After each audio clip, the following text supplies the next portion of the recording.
그러면 두 번째, 사실 이 방송 나올 때쯤이면 정리가 되어 갈 것 같기는 한데, 우연히도 이제 그 목포 구도심 재생사업 관련해서 손혜원 의원과 이미 2년 전인가요? 그때 방송을 하셨고, 그때 사안도 파악을 하셨고, 일반적인 문화재 지정과 관련된 팩트들도 알고 계시니까, 지금 나와 있는 보도 중에 잘못 알려졌거나, 오인되고 있는 대목들, 그런 대목만 교수님의 관점에서 좀 정리해 주세요. 만약에 SBS의 보도 좀 기자들의 관점이라면 손혜원 의원은 부동산 투기꾼 이전에 나전칠기 투기꾼이라고 써야 돼요. 보셨어요? 손혜원 의원이 가지고 있는 부동산보다 나전칠기 가격이 훨씬 비싸요. 나전칠기 투기꾼이라고 막 비난해야지. 왜 비난 안 하는지 모르겠어요. 그죠? 일단 그 얘기부터 시작합시다. 박근혜 정권의 그 역사 교과서 국정화, 별별 말도 안 되는 얘기로 이제 국정화 논리를 만들고 있었어요. 하도 화가 나서 좀 바보 같은 글을 썼어요.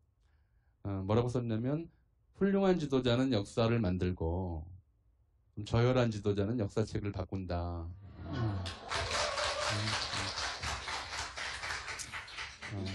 그걸로 굉장히 곤욕을 치렀죠.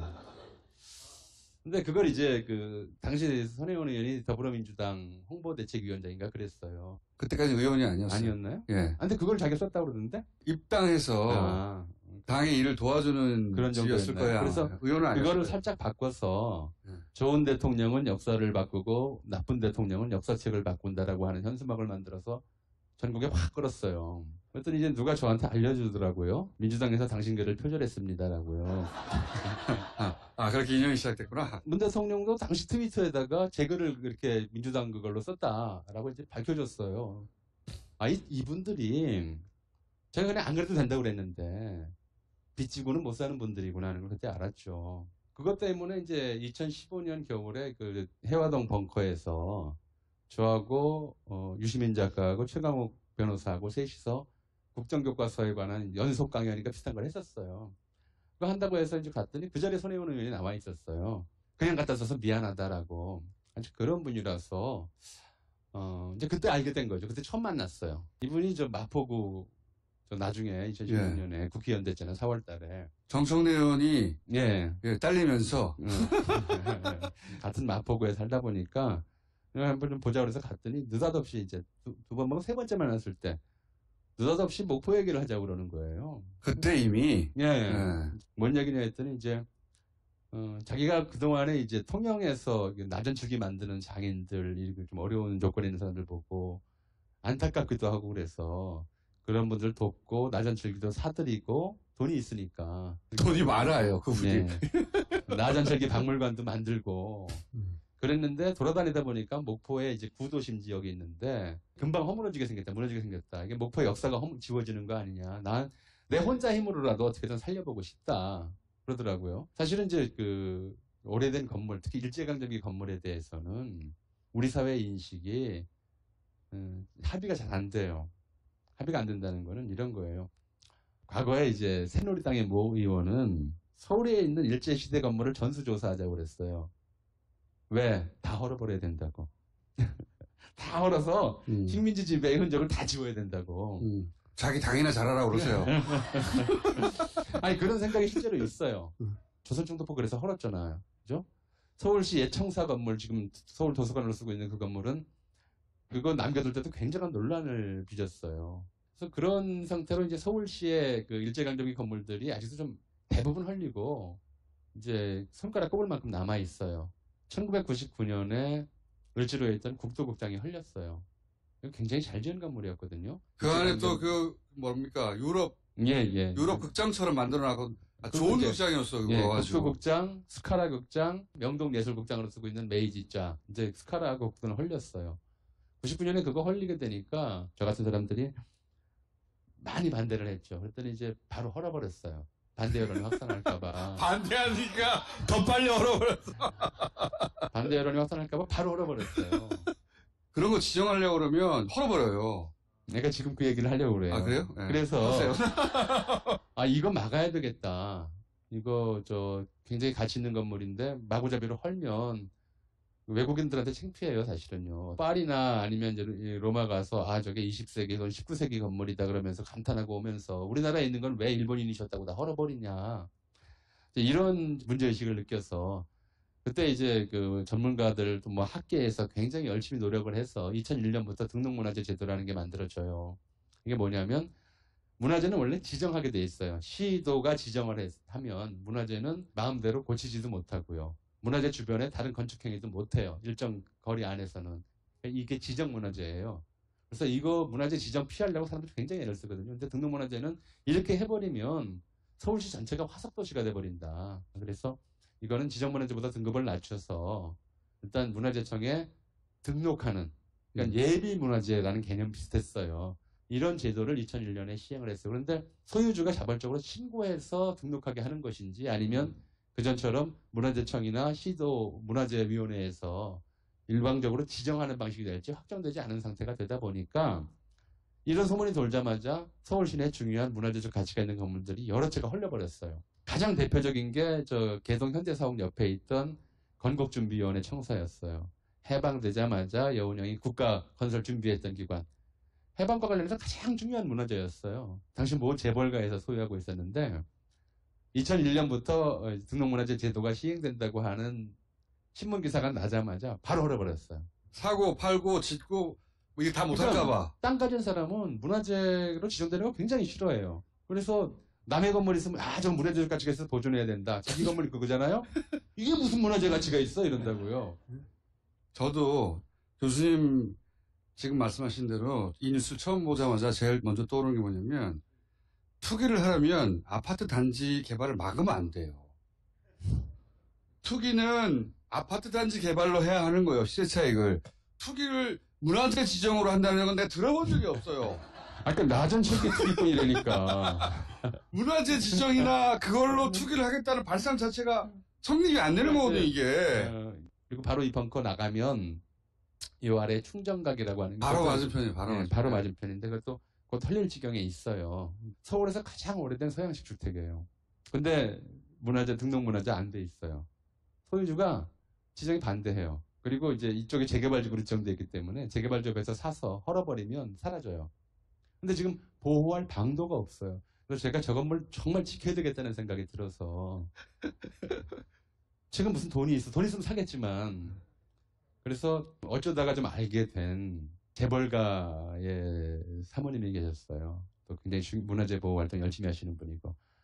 그래서 제가 남한테 부탁 참 못하는 사람인데 그분한테는 염치불구하고 부탁을 했어요. 좀 저 건물 좀 사서 네. 사주시면 안 되겠습니까? 사서 문화재로 보호할 수 있도록. 사서 본인이 하고 있는 무슨 저 문화재 보호 사업의 사무실로 쓰든가 그렇게 좀 살려주십시오라고 부탁을 했는데 그분이 그래요. 아, 그런 건물이면 서울시에서 사야죠. 그치라고 그러시는데 그치가 안 돼요. 왜냐하면 서울시에서 사면요. 재개발조합에서 맨날 데모해요.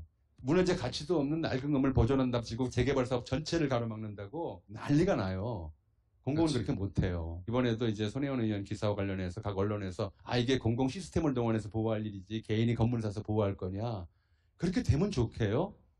공공이 보호하겠다고 갑자기 나서버리면 매일 뭐 머리띠 두르고 와서 데모하고 그래서 안 돼요. 그래서 제가 그랬어요. 아시지 않습니까? 저기 공공이 저걸 사놓고 개발 못하게 하면 이건 이제 엄청난 그 사회 문제가 돼버린다. 당신이 사서 지키는 수밖에 없다. 개인이 사면 누가 뭐라고 그러겠어. 민간이 사는데. 내 건데 내가 못 내놓겠다. 못 터물겠다 그러는데 사유재산인데. 네. 거기다가 공공의 가치가 있는데. 저희가 사서 재개발 못하게 해달라고 한 거예요. 그렇죠. 네. 부탁을 했는데 이분이 그러는 거예요. 사람 보내겠습니다. 논의해보세요. 근데 사람 안 보냈어요. 안 사겠다는 거죠. 네. 그래서 딱 그거 한 거 아닙니까? 대로 있어요. 손혜원이 투자 가치가 있으면 그렇게 돈 많은 사람이 또 이렇게 눈 밝은 사람이 사지 왜 안 사? 네. 건물은 굉장히 아름답고 문화재 가치는 엄청나게 높은데 투자 가치는 없기 때문에 안 산 거예요. 되팔 수도 없고 개발도 안 되고 그렇잖아. 그래서 재작년에도 손혜원 의원하고 그저 목포 얘기하면서 그때 다 얘기를 했어요. 뭐 조카 딸이 있는데 아직 어린데 서울에서 활동하지 말고 목포가 내려가서 살아라. 그리고 너 시집 갈 때 내가 주려고 했던 돈인데 미리 줄 테니까. 뭐 그것도 설명이 조금 필요합니다. 증여세도 다 냈다고 그러더라고요. 손혜원은 자식이 없어가지고 그렇게 조카나 친인척의 자식들한테 우리 일반적인 상식으로 조카한테 1억씩 증여하는 사람 없어요. 그러니까 그것도 의심의 대상이 되는 거예요. 기본적으로. 근데 그 양반은 그렇게 해왔던 사람이 자식이 없어서. 아니, 한 가지 더 얘기하자면 네. 그때 그런 얘기도 했어요. 자기도 어렸을 때 이모한테 계속 좀 용돈을 많이 받았대요. 용돈을 1억씩 주는 사람이 그러니까, 어딨어? 아니 엄청 많이 받았대. 우리 이모 좀 해줘. 그래서 자기 조카들한테 잘한다고 그러면서 시집 갈 때 그 정도씩 주려고 했는데 미리 줄 테니까. 근데 생각해 보세요. 젊은 사람 보고 목포 내려가 살라 그러면은 안 하죠. 누가 살겠어요. 거기 또 목포에서 정말 좋은 건물 준다는 것도 아니고 다 쓰러져가는 건물 사다가 정말 쓰러져가는 건물이었어요. 폐가였어요. 이제 폐가처럼 돼 있는 건물을 사서 리모델링해서 그걸로 이제 거기서 자기 돈 들여서. 예, 그 뿌리박고 살아라. 나도 나중에 내려갈 거다.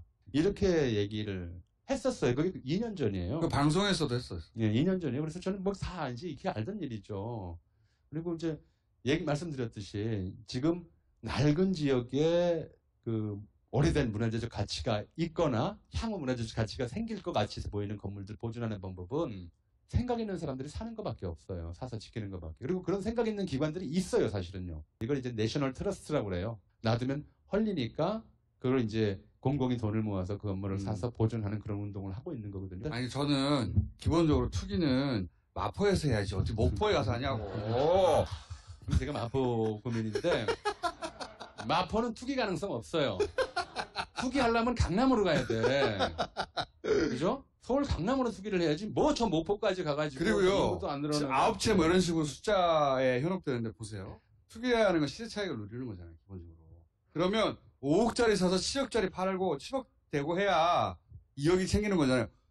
7천만 원짜리 사가지고 9천만 원 되거나 1억 되면은 차익이 얼마 안 돼. 20% 올랐다 30% 올랐다 해봐야. 그런 데서 투기를 하는 게 아니에요. 그걸 떠나서 저는 좀 기본 공식에 맞지가 않아. 네, 뭐 의도는 이제 더 이상 얘기할 게 없고 왜냐하면 나전칠기 투기하듯이 부동산 투기한 거다라고 이제 생각하시면 되고요.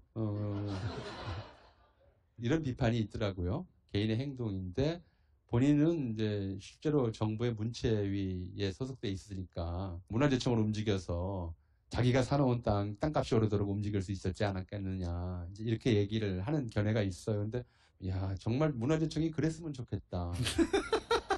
왜 그랬으면 좋겠냐면, 문화재로 지정해서 땅값이 올랐으면 좋겠다. 문화재청이 문화재지구로 지정하면요, 땅값이 떨어져요. 아니, 문화재가 돼서 땅값이 오르면 우리나라 사람들은 전부 문화재 애호가가 될 거 아니야. 저처럼 문화재 사랑하는 사람 중에 문화재위원, 서울시 문화재위원 오래 했고요. 문화재청 중앙문화재 전문위원도 했어요. 제일 이제 안타까운 게 이런 거거든. 왜 한국 사람들은 자기 건물이 갖고 있는 문화재적 가치를 모를까? 왜 자기 건물이나 자기 소유 그 부동산 내 어떤 건물이 문화재로 지정되면은 기뻐하기는커녕이고 머리에 띠두르고 데모하러 나올까? 정말 좋겠어요. 그게 기자가 그걸 모르는 것 같아요. 문화재로 지정되면 땅값이 오른다. 이걸 우리 저 SBS 기자님들이 상식으로 만들어주셨으면 좋겠다. 정말 그렇게 돼서 너도나도 문화재청에다 로비해가지고 우리 동네 문화재로 만들어주세요라고 하는 세상이 왔으면 좋겠어요. 근데 사실은 그게 아니거든. 그러니까 그거를 좀 취재를 해서 왜 여기가 문화재청을 움직여서 자기가 땅 산 동네를 문화재 지구로 지정을 하고 그렇게 해서 땅값을 올렸다.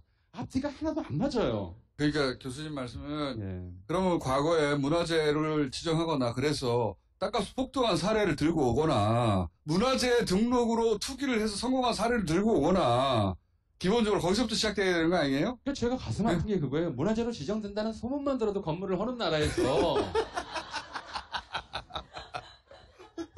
이런 나라에서 자진해서 자기가 산 동네 문화재로 지정해달라고 국회의원의 힘을 이용해가지고 문화재청에다가 뭐야 이거 바보 아니야? 그죠? 아니 그래서 우리 동네 지역구 의원인데 이렇게 바보를 묘사할 수가 있나? 이런 상황이에요. 제가 느끼고 있는 건 그래요. 한 가지는 이제 그런 게 있어요. 기사를 보면서 문화재 가치 이런 말을 써요. 문화재 가치가 있는 건물을 사서 뭐 리모델링 했다 이렇게 보도를 했더라고요. 그래서 가치라는 두 글자를 보면은 야 이게 가격으로 자꾸 생각이 돼. 근데 문화재 가치하고 재산 가치는 전혀 달라요. 문화재 가치가 있는 건물을 샀다는 것이 재산 가치가 상승할 것이다라는 얘기하고는 전혀 안 맞는 거예요. 안 맞는 건데 그런 것들을 반복해서 이제 얘기를 하다 보면 사람들이 투기다라고 이제 생각하게 만드는 거죠. 그래서 왜 그런 기사를 냈는지 제가 뭐 이런 것까지 짐작하고 싶지는 않아요. 짐작하실 거면서. 얼마 전에 서울에서 그런 일이 있었어요. 옥바라지 골목을 둘러싼 논란이 있었죠. 무학 이지구 재개발구역 내에 옥바라지 골목이 있다고 해서 맷집이 끝까지 버텼고 박원순 시장이 직접 가가지고 내가 고발을 당해도 당장 못 터문다.